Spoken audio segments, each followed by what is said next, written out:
আসসালামু আলাইকুম। জাম্পস্টার্ট এ Windows phone app টিউটোরিয়ালে আপনাদের সবাইকে জানাই স্বাগতম। আমি মোহাম্মদ তারেক আজিজ। আমি একজন MSP, Ahsanullah university of science and technology এবং একসাথে নাটকার্সের একজন অ্যাপ ডেভেলপার। তো আমাদের এই সিরিজটা মাইক্রোসফটের ডেভ ক্যাম্পসের ফার্স্ট সেশনে দেখানো হয়েছিল কিভাবে একটা উইন্ডোজ ফোনে আপনি খুব সহজে একটা আরএসএস রিডার অ্যাপ তৈরি করতে পারেন। তো রিডার অ্যাপটা তৈরি করার জন্য আমাদের যে জিনিসগুলো লাগবে সেই জিনিসগুলো নিয়ে আমরা প্রথমে আলোচনা করি। আমাদের মূলত তিনটা জিনিস লাগবে। একটা হচ্ছে এইচটিটিপি ক্লায়েন্ট ক্লাস, json.net এবং আইসোলেটেড স্টোরেজ। তো আসুন জানি এইচটিটিপি ক্লায়েন্ট ক্লাস কী জিনিস। এইচটিটিপি ক্লায়েন্ট ক্লাস এর কাজ হচ্ছে আমাদের অ্যাপ থেকে ওয়েবে রিকোয়েস্ট পাঠায় এবং সেই রিকোয়েস্টের অ্যাগেনস্টে রেসপন্স কালেক্ট করে। খুব সংক্ষেপে যদি আমি বলতে চাই, আমি চাই একটা ওয়েব পেজ আমার অ্যাপের মধ্যে লোড হোক। তো এইচটিটিপি ক্লায়েন্ট ক্লাস যে কাজটা করে সেই ওয়েব পেজটি আমাদের অ্যাপের মধ্যে লোড করে।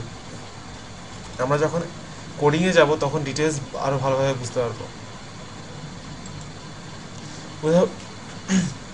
উদাহরণ হিসেবে আমাদের এই বেসিক কোড এক্সাম্পলটি আমরা লক্ষ্য করতে পারি। এখানে দেখতে পাচ্ছি একটা ইউআরএল দেওয়া আছে এবং পরবর্তীতে আমরা এইচটিটিপি ক্লায়েন্ট ক্লাসের একটা অবজেক্ট ডিক্লেয়ার করি এবং সেই অবজেক্ট দিয়ে সেই ইউআরএল এর মধ্যে যে স্ট্রিং থাকে সেটাকে আমরা কল করি এবং এই স্ট্রিংটা পরবর্তীতে এসে আমাদের ডেটা নামের ভ্যারিয়েবলে জমা হয় এবং পরবর্তীতে আমরা সেটা টুইস্টিং মেথডের মাধ্যমে এক্সট্রাক্ট করে নিতে পারি। এরপর যদি আমরা যাই, অ্যাসিনক্রনাস অপারেশন নিয়ে বেশ কিছু কথা বলা হয়েছে টিউটোরিয়ালের শেষে। এই আমাদের পাওয়ার পয়েন্ট প্রেজেন্টেশনের লিঙ্ক এবং আমাদের সোর্স কোড সবগুলোর লিঙ্ক এবং ইভেন্টের লিঙ্ক দিয়ে দেওয়া হবে। আপনারা সেখান থেকে ডাউনলোড করে দেখলে আরও ভালোভাবে বুঝতে পারবেন যে আমরা পাওয়ার পয়েন্টে আরও কী কী জিনিস কভার করেছিলাম। এরপরে যদি আমরা যাই json.net এর দিকে, তাহলে আপনাদের দেখানো হয়েছিল যে জেসন দিয়ে কীভাবে ডেটা কালেক্ট করতে হয়, ডেটা স্টোর করতে হয় অ্যাকচুয়ালি। জেসনের কিছু এক্সাম্পল এবং সি শার্পের সাথে সেটা কীভাবে ইন্টারাক্ট করতে পারে সে সম্বন্ধে বেশ কিছু ধারণা দেওয়া হয়েছিল। ওকে, এবং আইসোলেটেড স্টোরেজ নাম শুনলে বোঝা যায় এটা একটা স্টোরেজ যা কিনা আইসোলেটেড। শুধুমাত্র আপনার অ্যাপ আপনার ফোনের মধ্যে তাদের যে ফোনের যে স্টোরেজ সেই স্টোরেজে একটা নির্দিষ্ট অংশ ব্যবহার করতে পারবে এবং স্টোরেজের ওই অংশটা আপনার অ্যাপ ব্যতীত অন্য কেউ ব্যবহার করতে পারবে না। সেই আইসোলেটেড স্টোরেজ দুইভাবে ইউজ করা যায়, সেটিংস দ্বারা এবং ফাইল দ্বারা। তো সেই সম্বন্ধে বেশ কিছু ডেটা কোড এক্সাম্পল আপনারা দেখছেন এখানে কভার করা হয়েছিল। এবার চলুন দেখি আমরা আমাদের অ্যাপটা কীভাবে তৈরি করেছি। সোর্স কোড সম্বন্ধে আপনাদেরকে খুব ব্রিফ একটা ওভারভিউ দেওয়ার চেষ্টা করব। আমরা যদি এদিকে তাকাই, সবার ফার্স্টে দেখতে পাবো আমাদের অ্যাপের মধ্যে যে কাজটা করা হয়েছে তা হচ্ছে মেইন পেজ ডিফাইন করা হয়েছে এবং একটা ডিটেইলস পেজ ডিফাইন করা হয়েছে। মেইন পেজের মধ্যে আমাদের অ্যাপের আরএসএস ফিডগুলো এসে জমা হবে এবং ডিটেল পেজের মধ্যে আমাদের জাস্ট শো করা হবে কিভাবে আমাদের অ্যাপের প্রতিটা আরএসএস ফিডের মূল যে লেখা সেটি। তো আমরা যদি এদিকে তাকাই দেখবো যে আমরা এখানে একটা ফোন অ্যাপ্লিকেশন পেজ রিসোর্স ট্যাগের ভিতরে আমরা একটা ডাটা টেমপ্লেট ডিক্লেয়ার করেছি এবং পরবর্তীতে এই ডাটা টেমপ্লেট আমরা ব্যবহার করেছি কন্টেন্ট পেজের ভিতরে ডিক্লেয়ার করা একটা ফোন লং লিস্ট সিলেক্টরের মধ্যে। আইটেম টেমপ্লেট, স্ট্যাটিক রিসোর্স, এলইডিআর বুক আইটেম টেমপ্লেট এবং এই লং লিস্ট সিলেক্টরের নাম হচ্ছে নোটস লিস্ট এবং সেই নোটস লিস্টের আইটেম সোর্স ডিফাইন করা হয়েছে main page dot XAML dot CS এর মেইন পেজ কনস্ট্রাক্টরের মাঝে। আপনারা দেখতে পাচ্ছেন note list dot item source equal VM dot notes.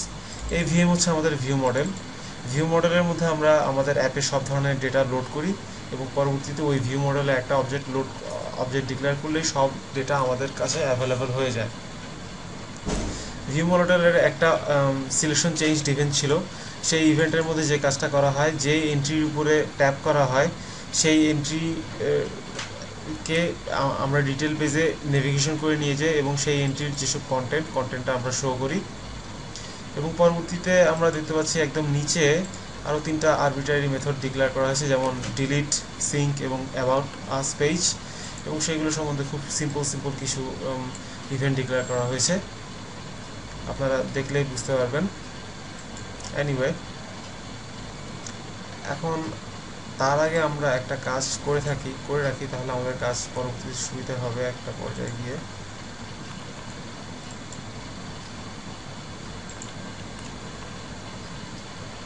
যাই হোক, এখন যদি আমরা আবার আমাদের detail.xaml পেজে যাই, এখানে দেখবো আমরা একটা just web browser control declare করা হয়েছে এবং তার নাম দেওয়া হয়েছে ব্রাউজার। এবং detail.xaml.cs পেজে যদি যাই তাহলে দেখব যে protected override void navigated on navigated to এই মেথডটির মাধ্যমে আমরা আমাদের যে টাইটেল অর্থাৎ মেইন পেজ .xaml.cs পেজ থেকে নেভিগেট হয়ে আসা কন্টেন্ট এবং টাইটেল এই দুটো জিনিস উদ্ধার করছি। এবং পরবর্তীতে আমাদের ব্রাউজার যেটা ছিল অর্থাৎ details.xaml পেজে ব্রাউজার, সেই ব্রাউজারের মাঝখানে আমরা কন্টেন্ট স্ট্রিংটি তুলে দিচ্ছি। এই কোর্স সেগমেন্টের মধ্যে সেই কাজগুলো করা হয়েছে এবং কিছু সামান্য লজিক ব্যবহার করা হয়েছে যাতে করে ব্যাপারগুলো আর একটু সুন্দরভাবে করা যায়। এরপর আমরা যদি যাই main view model .cs, main view মডেলের মধ্যে সবার ফার্স্টে যে কাজটা করা হয়েছে, নোট নামের একটি ক্লাসের একটা অবজারভেবল কালেকশন ডিক্লেয়ার করা হয়েছে। তো নোট নামের ক্লাসটাকে আমরা যদি দেখি তাহলে দেখবো যে একদম লাস্টে এখানে নোট নামের একটা ক্লাস ডিক্লেয়ার করা হয়েছে। এটা আমাদের ইচ্ছা মতো আমরা ডিক্লেয়ার করেছি, title, summary, publish, content, ID. এবং আমরা যদি দেখি যে RSS ফিড থেকে আমরা যেই জেসন অবজেক্টটা পাবো, সেই জেসন অবজেক্টটা দেখতে ঠিক এরকম। আমরা যে কাজটা করি, পুরো জেসন অবজেক্টটাকে কপি করে জেসন টু সি শার্প নামে একটা ওয়েবসাইট আছে, সেখানে যাই।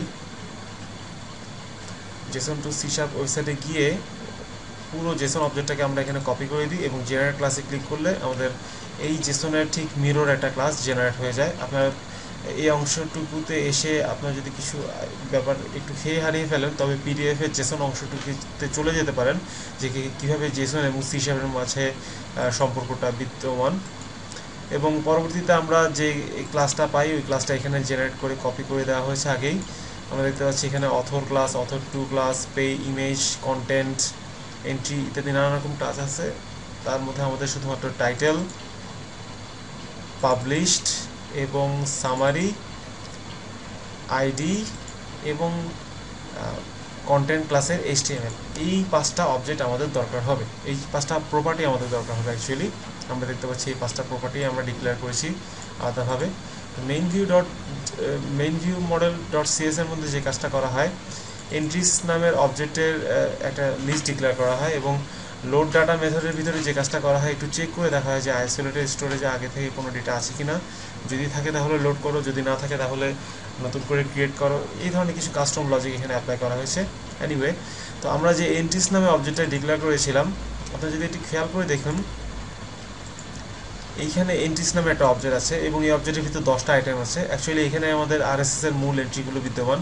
সো এন্ট্রিস নামে আমাদের মডেলে যে অবজেক্টটা আছে, entries like this object, so entries নামের অবজেক্টের ক্লাসের আমরা একটা লিস্ট ডিক্লেয়ার করি এবং সেই লিস্টের মধ্যে আমরা ডাউনলোড পেজ অ্যাসিং মেথডের মাধ্যমে সেই এন্ট্রিগুলো এখানে লোড করি। আপনারা যদি দেখেন তাহলে বুঝতে পারবেন। এখন যদি ডাউনলোড পেজ অ্যাসিং মেথডের মধ্যে যাই তাহলে দেখব যে এই মেথডের মধ্যে আমরা যে কাজটা করি, HTTP ক্লায়েন্টের মাধ্যমে আমরা আমাদের এই URL এ থাকা স্ট্রিংটা লোড করি এবং সেটাকে পরবর্তীতে সেই পুরো অবজেক্টটাকে আমরা রিটার্ন করি। তো ডাউনলোড পেজ .async এ যখন আমাদের পুরো অবজেক্টটা রিটার্ন হয়, তার এন্ট্রিস প্রপার্টিটা আমরা আমাদের এন্ট্রিস নামে অবজারভেবল কালেকশনের মধ্যে অ্যাড করে দিই এবং পরবর্তীতে আপনারা দেখতে পাচ্ছেন যে একটা ফর ইচ আইটেমের মাধ্যমে চেক করে দেখা হয় যে আমাদের আইসোলেটেড স্টোরেজ থাকা ডেটাগুলোর সাথে আমাদের বর্তমান ডাউনলোড হওয়া নতুন ডেটাগুলোর কোনো মিল আছে কিনা, যদি থাকে তাহলে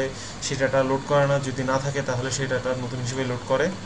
এবং পরবর্তীতে নোট ক্লাসের অবজারভেবল কালেকশনের মধ্যে নোটগুলো অ্যাসাইন করে দেওয়া হয় এবং পরবর্তীতে আপনারা দেখতে পাচ্ছেন আমাদের নতুন ডাউনলোড হওয়া অবজেক্টটি পুরোপুরিভাবে আবার আইসোলেটেড স্টোরেজের মধ্যে সেভ করে রাখা হয়।